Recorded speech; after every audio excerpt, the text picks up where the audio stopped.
Hello tout le monde, bienvenue sur ma chaîne YouTube. Ça fait aujourd'hui un mois que j'ai quitté la France. Vous m'avez posé tellement de questions. Tu rentres quand? Tu reviens quand? Tu es parti pourquoi? Pourquoi tu nous as laissés? Donc je pouvais vous manquer. Déjà quand j'étais en France là, moi je m'ennuyais, personne me disait une étoile viens on va, une étoile vient comme ça, une étoile. Non! Je savais même pas qu'il y avait autant de personnes qui m'appréciaient comme ça. Là, je vais vous dire pourquoi je suis partie et ce que je fais ici et le pays dans lequel je suis. Je sais qu'il y a certains qui connaissent, ceux qui me suivent sur Instagram, le connaissent. Voilà mon Instagram. Alors, pour commencer, on va répondre à la première question que vous vous posez en ce moment. Dans quel pays je suis? Ceux qui me suivent sur les réseaux connaissent déjà le pays dans lequel je suis. Mais bon, vous, je vais vous dire. Est-ce que je suis au Mali? Est-ce que je suis au Tchad? Est-ce que je suis au Cameroun, mon pays d'origine? Est-ce que je suis en Angleterre? Est-ce que je suis aux USA? Roulement de tambour. Au Portugal. Alors, le 9 juin 2024, je prends mon vol pour arriver au Portugal, précisément dans la ville de Porto. Comment je me suis installée? Ce que je suis venue faire ici? Les raisons pour lesquelles j'ai voyagé, je vous dirai tout à l'heure dans la vidéo. Au cours de la vidéo, vous le saurez.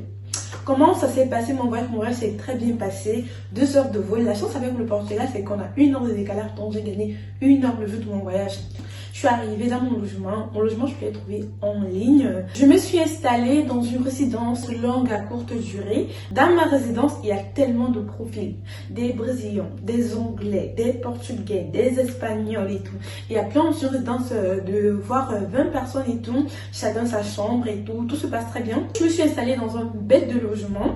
J'aime bien, c'est tranquille, c'est tout beau et tout. Alors, comment je trouve le Portugal? Le Portugal, c'est un très beau pays. Il y a beaucoup de choses à faire. Comme je vous dis, je suis là depuis un mois. J'ai encore pratiquement rien fait. Je découvre tous les jours. J'essaie de me balader. J'essaie de faire certaines choses, des activités. Et je pense que j'ai encore plein de choses à faire. Et je pense que ça sera l'objet d'autres vidéos, qui sait.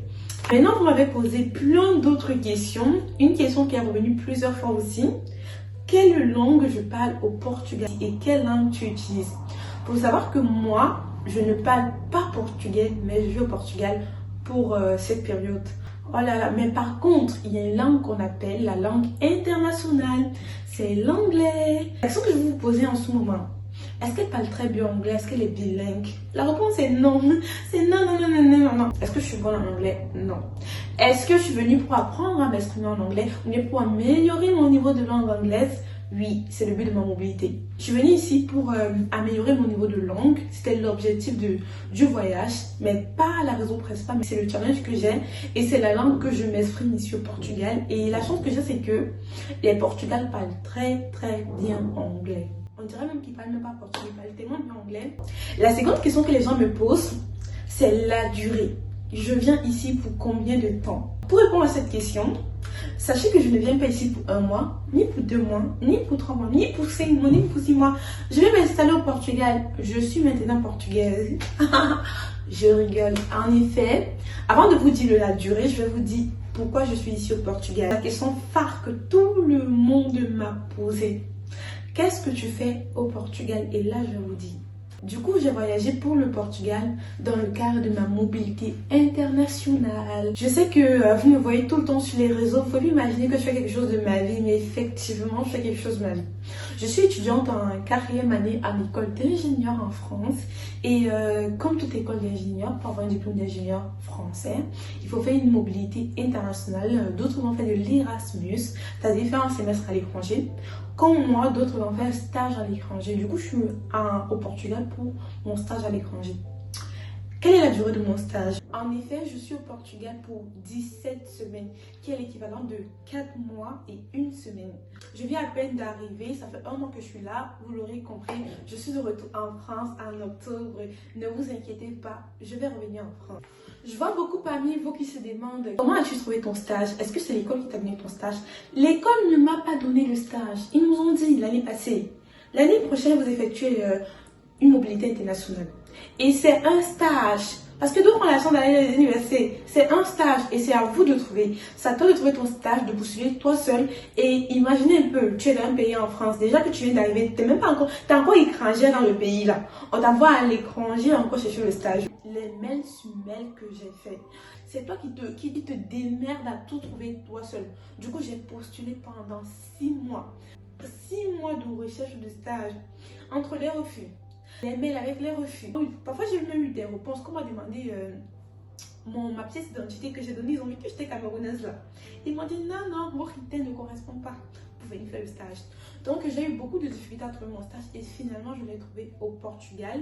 Du coup, je suis ici au Portugal pour mon stage de 4 mois pour valider mon diplôme d'ingénieur et Dieu fera grâce. Le but de ce stage pour mon école, c'est vraiment l'apprentissage d'une nouvelle culture, l'apprentissage culturel, le fait aussi de développer une compétence en anglais, la communication orale, parce que effectivement tu pars dans un pays où tu ne parles pas la langue et dans le cas de mon école c'est uniquement les pays qui ne parlent pas français qu'on devait choisir. L'immersion culturelle, effectuer une expérience en entreprise à l'extérieur. Du coup là je pense que les gens se demandent pourquoi le choix du Portugal pour ta mobilité internationale. Il faut savoir que j'ai pas choisi le Portugal, c'est le Portugal qui m'a choisi. J'avais postulé à plein d'offres de stage et j'ai eu la chance d'avoir une acceptation sur l'offre du Portugal. Du coup, je me retrouve ici. Et maintenant que j'y suis, je suis tellement ravie d'être ici parce que les gens sont hyper accueillants au Portugal. Les gens ne te regardent pas de travers. Vraiment, je suis dans une ville où il n'y a vraiment pas beaucoup d'Africains. Et vraiment, je me sens tellement bien, je me sens hyper intégrée. Les gens, ils me parlent avec du sourire et tout, c'est tellement bien. Et l'autre truc positif avec le Portugal, c'est que le Portugal est un pays pas très cher. Du coup, ça va quand même, le rythme de vie, ça va. Je pense que les gens se demandent actuellement, est-ce que tu as toujours ton logement en France? Est-ce que tu payes ton logement du Portugal? Effectivement, pour une mobilité internationale, toutes les charges sont à tes frais. Du coup, je paye mon logement et en France et au Portugal. Et c'est ça qui est chiant sur la mobilité internationale. C'est que étant étudiante comme moi là, tu t'auras à payer de logement par mois. Et il faut que tu manges ici. C'est pas évident. Ce n'est pas évident, mais bon, on cherche le diplôme, on va faire comment? Je pense qu'il y a beaucoup d'étudiants ou de grands frères qui me regardent et qui se demandent est-ce que le Portugal c'est une bonne option pour sa mobilité internationale. Je pense que le Portugal c'est une bonne option pour sa mobilité internationale parce que c'est un pays pas très cher.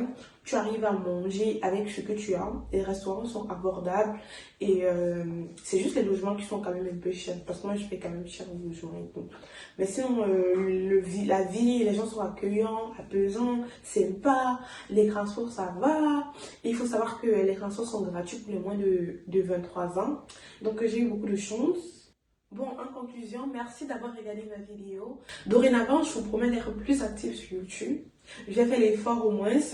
Je vous promets une prochaine vidéo qui va s'intituler Portugal, meilleure destination par. Je vais vous montrer comment le Portugal peut être moins cher, quelles sont les astuces au Portugal, quels sont les endroits à visiter au Portugal. Abonnez-vous à mon compte et on se dit à bientôt. Vous aurez mon Snap, mon Instagram. N'hésitez pas à vous abonner et d'activer la cloche de notification. C'était une étoile dorée.